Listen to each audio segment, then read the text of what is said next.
নমস্কার। আজকে দেবগুরু বৃহস্পতির ট্রানজিট নিয়ে আলোচনা করব। 14ই মে দেবগুরু অতিচারীভাবে ট্রানজিট করবে বৃষ রাশি ছেড়ে মিথুন রাশিতে। তুলা রাশির ক্ষেত্রে কি এফেক্ট দেবে চলুন তাই একটু জেনে নিই। তুলা রাশি আপনার নবম ভাবে দেবগুরু বৃহস্পতির ট্রানজিট হচ্ছে, সুতরাং আপনাকে কিন্তু যে কাজ করবেন সেই কাজে কিন্তু আপনার লাভ আসবে। অর্থাৎ তুলা রাশির জন্য দেবগুরু বৃহস্পতির ট্রানজিট আপনার কিন্তু অনেকটাই বেটার হবে।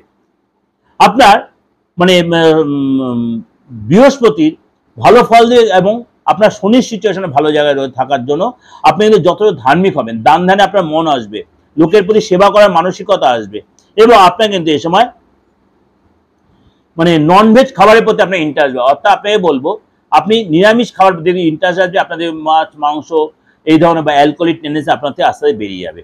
সাত্ত্বিক খাবার আপনি খাবেন এবং মনের মধ্যে আপনার সাত্ত্বিক ভাব আসবে।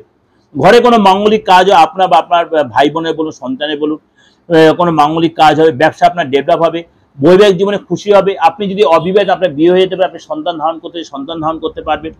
এই সময় কিন্তু আপনার নতুন কোনো চাকরির চেষ্টা করে সেখানে সাকসেস পাবেন, আপনার প্রমোশন হবে এবং পড়াশোনা আপনি স্টুডেন্ট হন, আপনার পড়াশোনায় যথেষ্ট কনফিডেন্স বাড়বে এবং আপনার হায়ার স্টাডি করতে সেখানে আপনি সাকসেস পাবেন।